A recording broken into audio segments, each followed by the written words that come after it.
Salmamès en arrive. Mais avant cela, il y a ce match qu'on va avoir face à Chelsea. L'équipe, bienvenue sur Legacy United. Dans cette vidéo, nous allons parler de ce match face à Chelsea. Comment je vois ce match-là? C'est un match où on doit ajuster l'équipe, voir le niveau réel de l'équipe. C'est un match qu'on doit aborder avec beaucoup de sérieux. Et aussi, c'est le match de préparation un peu. Parce que juste derrière, dans 6 jours, c'est la finale face à Tottenham. Donc ce match-là, c'est histoire un peu de voir où on est l'équipe. C'est vrai que en Première Ligue et en Ligue Europa, on voit clairement 2 équipes de Manchester United différentes. Sur ce, n'hésitez pas à vous abonner, à liker, à commenter. Ça fait toujours plaisir, ça donne beaucoup de force, mais aussi ça soutient énormément la chaîne. Sur ce les amis, à tout de suite.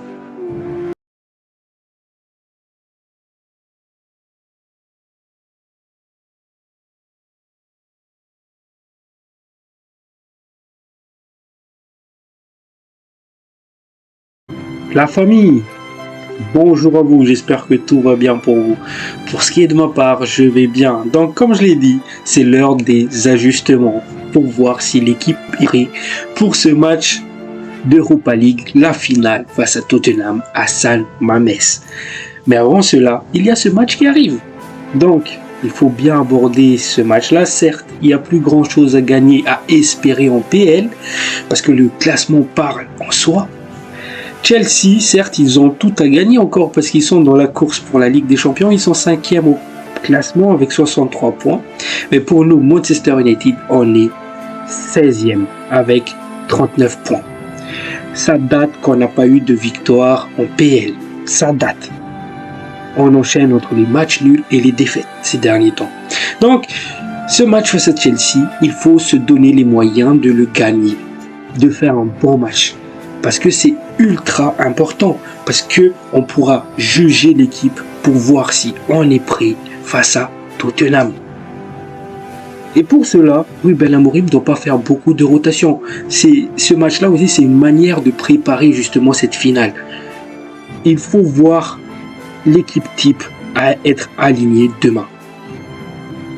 Et à partir de la performance de cette équipe type, Ruben Amorim pourrait ajuster cette équipe pour être prêt à 100% face à Tottenham.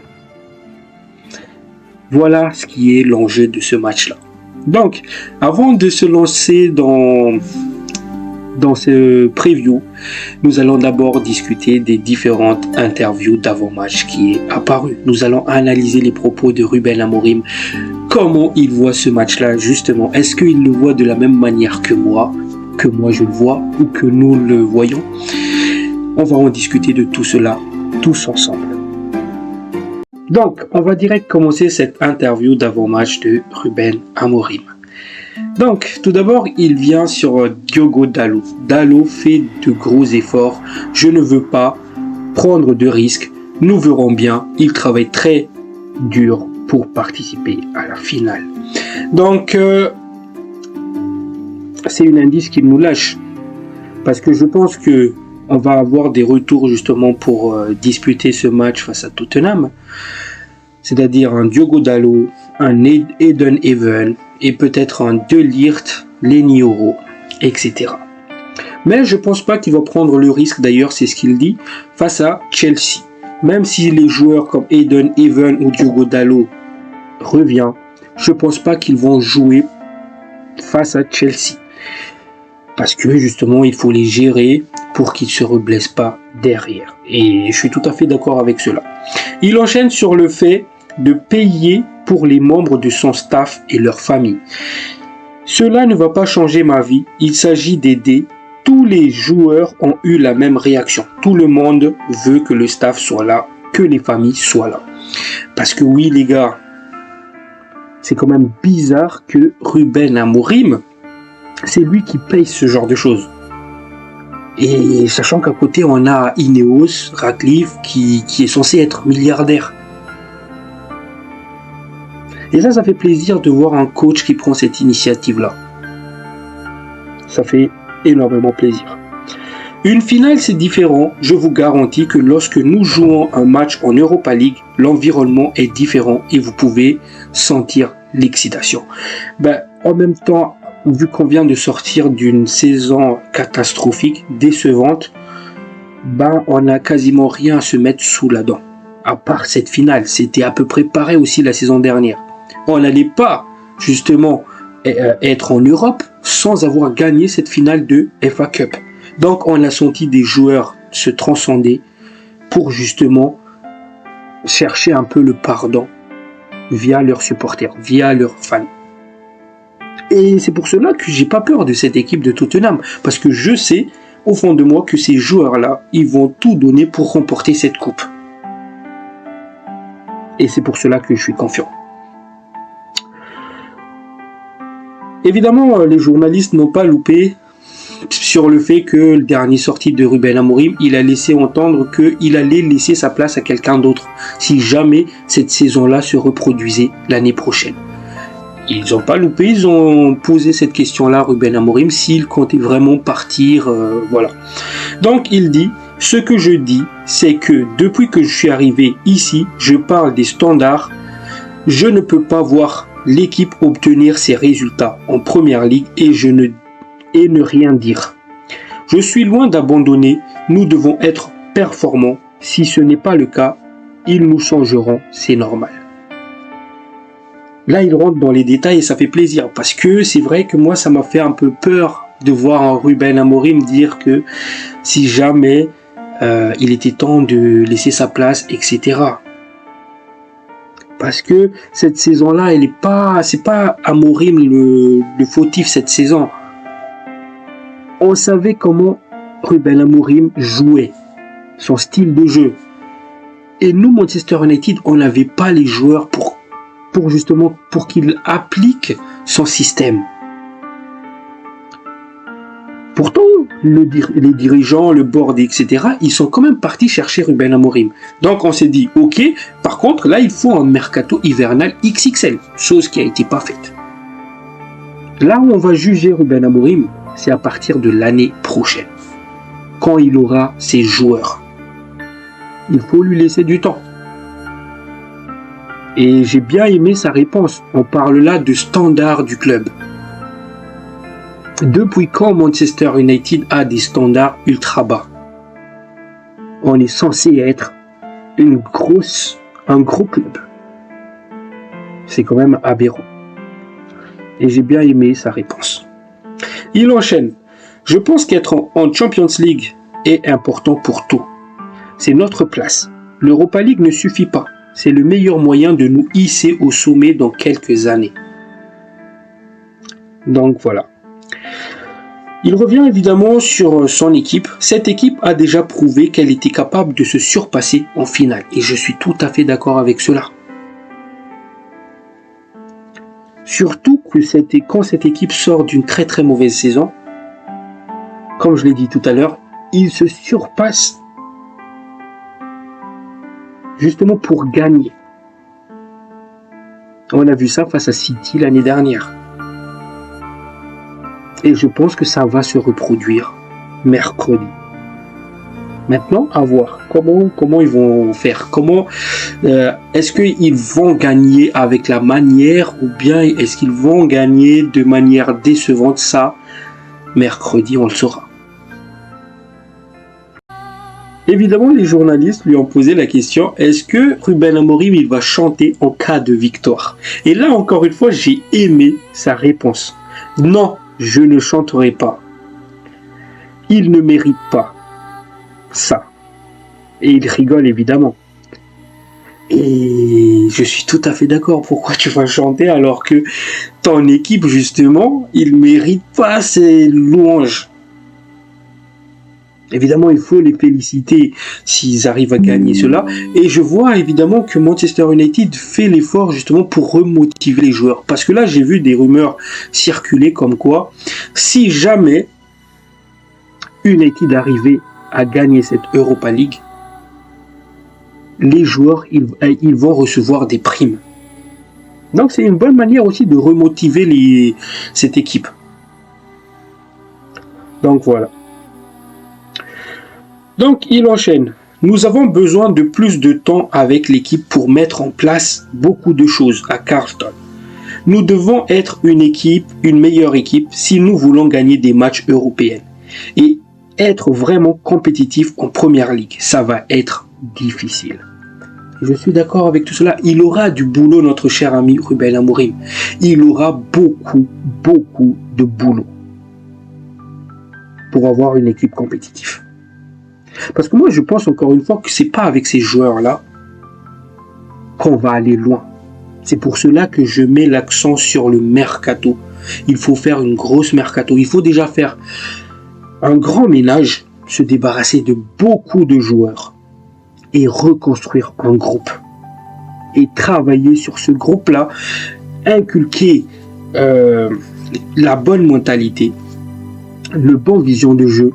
Il faut des joueurs avec de bons qui-foot. Et à partir de cela, petit à petit, on va avoir une équipe compétitive. C'est pour cela que moi, les gars, je vous dis, parce qu'il y a des gens qui pensent que dès l'année prochaine, Manchester United va se battre pour le titre. Moi, je ne pense pas encore une fois que United va se battre pour le titre l'année prochaine. Parce qu'on n'a clairement pas le niveau. Et on est très loin du niveau. Et surtout que ces joueurs qu'on va acheter, encore une fois, ils vont venir, mais il faudra du temps. Ils vont avoir, si jamais Ineos, le board fait bien les choses, ça sera bien quand même d'avoir ces joueurs-là avant le début du pré-saison. Pour justement, ils vont avoir 2 mois pour s'entraîner avec le groupe. Comme cela, ils seront fit. Mais ça, c'est quelque chose qu'on ne voit pas. On voit toujours un Manchester United être en retard, faire les choses au dernier moment et surpayer des joueurs. De ce fait-là, on va voir des joueurs arriver après la pré-saison et ils ne vont pas avoir le temps de travailler avec le groupe. C'est pour cela qu'on va avoir des joueurs comme par exemple un Casemiro quand il venait d'arriver, il lui a fallu un certain temps pour s'adapter. Ou même un Licha. Et c'est ça qu'il faut éviter. Parce que si on regarde bien les prétendants au titre en première ligue, c'est des équipes qui, depuis le début de la saison, ils font une entrée XXL, masterclass. Ils vont enchaîner les victoires pour prendre de l'avance. Et au fur et à mesure qu'ils vont prendre de l'avance, les joueurs ils vont se dire, les gars, on est bien parti, on a enchaîné, on a emmagasiné de la confiance. On est leader au bout de la 6e journée. Il faut continuer. On a vu ça avec Liverpool cette année. Une équipe qui peut prétendre au titre, c'est une équipe qui débute bien sa saison. Et pour qu'une équipe débute bien sa saison, il faut que les joueurs ils soient présents au club avant de partir en pré-saison, pendant le tournée. C'est ce que moi je pense. Donc, il enchaîne sur les pressions qui tombent sur lui à cause des défaites. Si on ne gagne pas, c'est clair, mais je n'y pense pas. Évidemment, il ne faut pas y penser, parce que tu te mets un poids en plus. Il faut voir les choses, je pense, de manière positive. Voir ce qui va, ce qui est bien, et ce qui n'est pas bien. Et à partir de là, tu cibles qu'est-ce qui ne va pas, et tu travailles cela. Et ça, c'est quelque chose que Ruben Amorim a très bien fait depuis son arrivée. Il a ciblé problème coup de pied arrêté, petit à petit, il a amélioré cela. Dans le jeu, dans la construction de balles, petit à petit, il a amélioré ça. Il a vu une équipe scindée en 3 parties depuis son arrivée. Petit à petit, on a vu un groupe soudé défensivement. Donc voilà. Donc il enchaîne. Ça sera un match différent ce ne sera pas pareil contre la Sociedad, Lyon ou Bilbao. La finale est un match différent, un contexte différent. On a vu avec Erik ten Hag que l'équipe était différente en finale, même avec les problèmes pendant la saison. Et ça, plus besoin que je revienne dessus, parce qu'il a tout dit. Et moi aussi d'ailleurs, tout à l'heure, je me suis expliqué sur ce genre de choses. Donc, cette fois-ci, il nous parle de Lenny Yoro, De Ligt et Ayden Even. Je ne sais pas s'ils seront disponibles pour la finale. Nous allons faire le maximum parce que c'est une finale. Tous les joueurs veulent vraiment jouer cette finale. Je pense qu'ils ne seront pas là à Chelsea, mais il y a une chance d'avoir certains d'entre eux pour la finale. J'espère vraiment que ces 3 joueurs-là, ils vont revenir. Parce qu'ils le méritent. Ils le méritent. Parce qu'ils étaient excellents. Par exemple, Yoro, en Europa League et même en Première Ligue, il était intéressant. Excellent. Donc, Yoro, par exemple, pour moi, il mérite d'être là. De même pour De Ligt. Voilà. Enfin, on va terminer par cela. Le meilleur moyen de préparer la finale est d'aborder le match contre Chelsea comme il se doit. Nous devons être performants, nous devons gagner des points en Première Ligue. Le seul moyen que je connaisse pour préparer une finale, c'est de jouer de la même manière qu'en finale. C'est ce que je disais tout à l'heure en intro. Ce match face à Chelsea,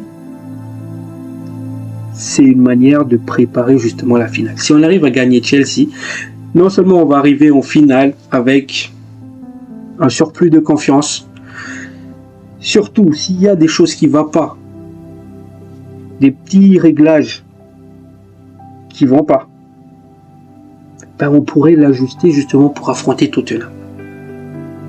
C'est pour cela que je dis que ce match, c'est important. Important de jouer avec l'équipe type. Ne pas faire de la rotation. Mais il faut bien gérer les joueurs pour qu'ils ne se reblessent pas, pour qu'ils soient fit face à Tottenham. Voilà. Donc, à partir de toutes ces informations-là, je pense que Ruben Amorim va partir pour gagner ce match-là. Et je pronostiquerai une victoire de Manchester United 1-0. Parce que je pense que les joueurs, ils vont tout donner comme si ils allaient disputer la finale justement. C'est-à-dire, il faut qu'ils dominent bien la balle. Il faut qu'il n'y a pas beaucoup d'erreurs techniques, beaucoup de pertes de balles. Il faut corriger tout cela. Il faut vraiment écarter le jeu. Donc, il faut jouer sur les pistons. Il faut faire des dédoublements. Faire des appels de balles, c'est toujours important. Gagner les duels au milieu de terrain. Donc, si on met tous ces ingrédients-là, on gagne ce match-là face à Chelsea. Quelque chose qu'on n'a pas mis face à West Ham, justement. D'où cette défaite. Mais face à Chelsea, il faut se donner les moyens. Et concernant le groupe qui va partir justement affronter Chelsea, c'est cela. Onana, Bayindir, Eton dans les cages. Mazraoui, Maguire, Lindelof, Ayden Even est de retour, très très important. Frederiksen, Luke Shaw, Dorgu, Harry Hamas en défense.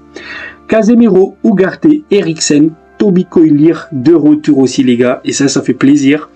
Mainou, Mount, Bruno Fernandes au milieu de terrain.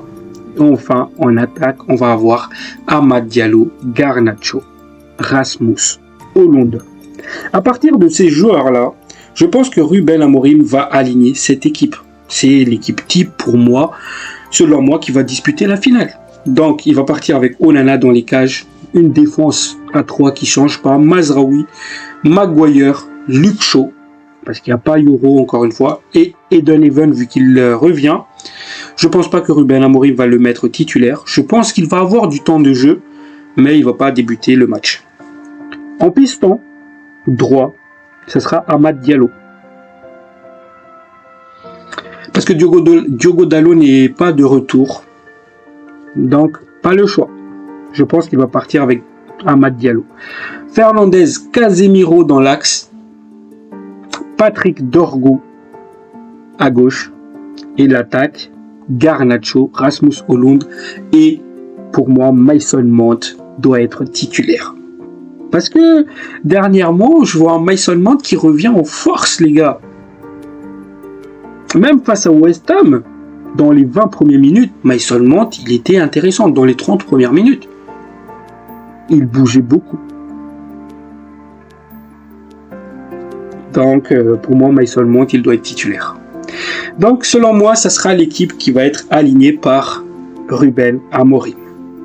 Donc, si ça vous a plu, n'hésitez pas à vous abonner, à liker, à commenter, ça fait toujours plaisir. Sur ce, les amis, prenez soin de vous, la paix sur vous. Ciao, ciao.